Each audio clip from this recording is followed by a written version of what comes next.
Hey, what's up guys? Chris from Digital Power Trip here.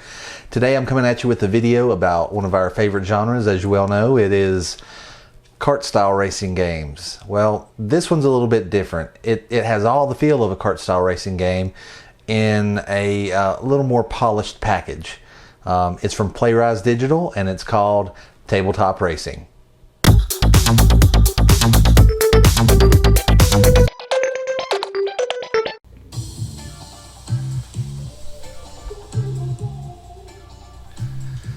Alright guys, so this is Tabletop Racing World Tour. I'm going to do a really quick jump right into a race. And I've got about 2 hours in this game. I've achieved 16 out of 18 possible stars in this spark plug trophy. So I'm just going to run this race real quick for you guys. Just to kind of give you a feeling of what the actual racing's like. This is a combat race. It means that you can pick up... Let me turn this down. It means that you can pick up some power-ups. One of the cool things about this is the music. The background tracks are freaking awesome. And there's all kinds of obstacles that you can whack along the way. And every time you see a little bubble with a question mark, what that is it's a power-up, and it can either be a weapon or it could potentially be a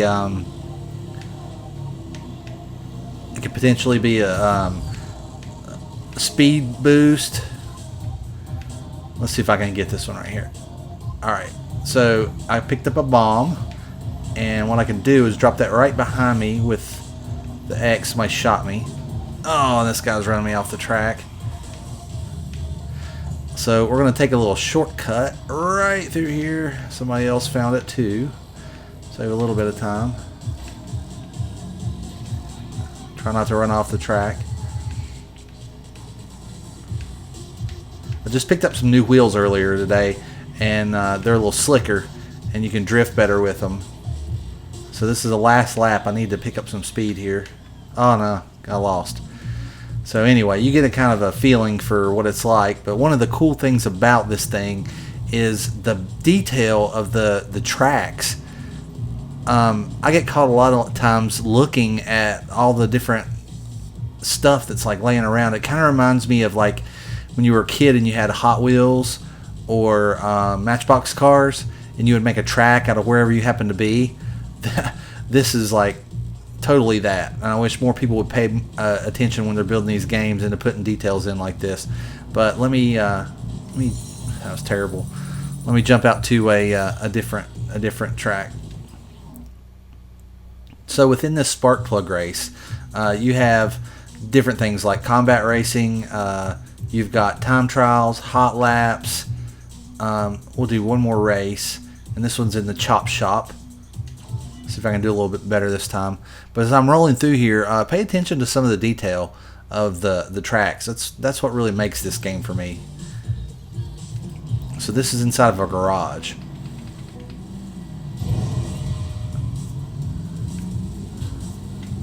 Guy's gonna run me off the road.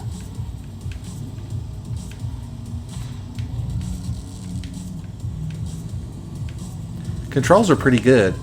I'm playing with input map. We're using a PS4 controller with the analog stick and the trigger. Right trigger's gas, left trigger's brake. Bottom button is take advantage of whatever power-ups I have.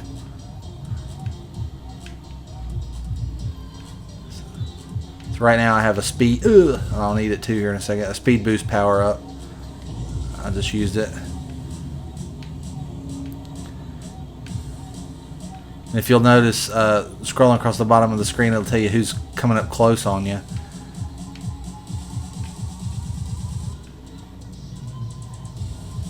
I keep missing the power-ups. There's one. And I got a lightning bolt. So what that means is, it's kind of like the lightning bolt is in... Mario. When you hit it, it kind of affects everybody within the vicinity of you. So at least it's a vicinity weapon instead of an entire You know, like Mario gets everybody on the track in Mario Kart.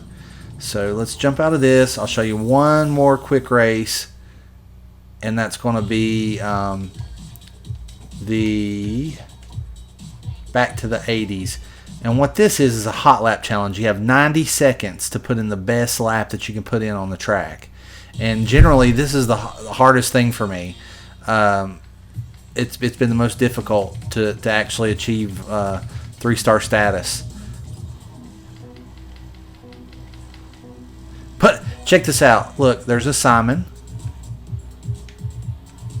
the old memory game from back in the 80s. There's a Rubik's Cube. There's a boombox. Some kind of video game. There's a Viewmaster. And that's what happens to me a lot of time on these tracks, is I just get caught up looking at what all's around me and not paying attention to the racing. But it's super fun to do that. I just screwed up there. Oh, saved it. So lucky. This is like one of my favorite tracks, just because of I was a 80s kid, and a lot of this stuff brings back memories. Lunchbox.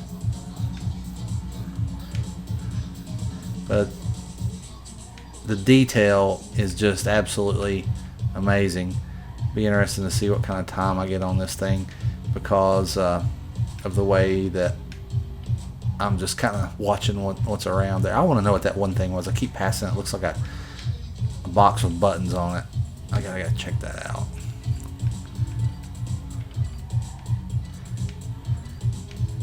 I noticed there were some video game boxes up here. A little drift there.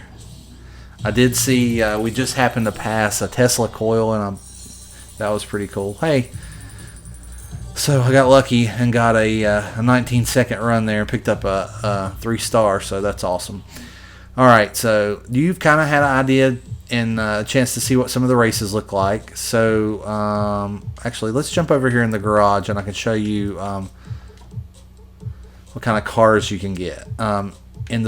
In the amateur Cult Classics class, you've got what looks like a Bug. You've got the Leviathan that I've been running on since I got the game. I will go in and show you some of the upgrades. With your coins, you can spend money, and I've got top speed, I've got the top acceleration, top handling, top armor, and I went in and upgraded these to these drift wheels so I could get a little loose in the corners and drift a bit. You can also go in and check out different paint jobs and buy those with the coins that you collect during the races. That army truck is pretty awesome. So let's jump back.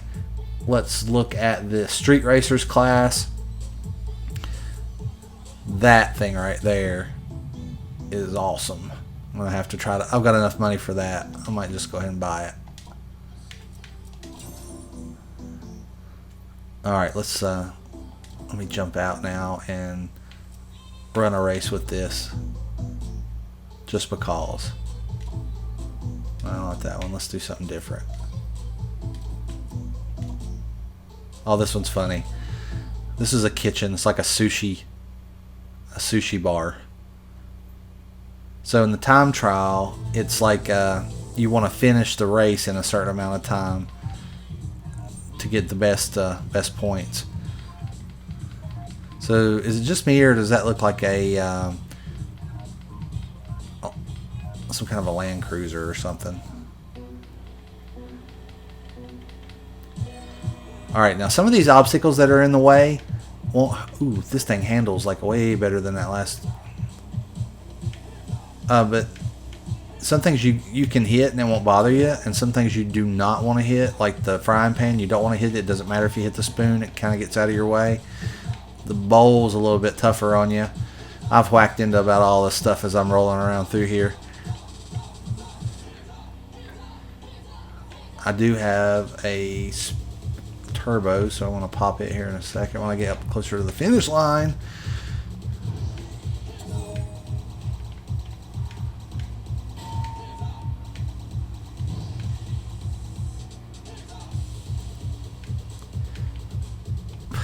It's crazy. Look, soy sauce, cucumber, frying pan. Just all this stuff is so funny.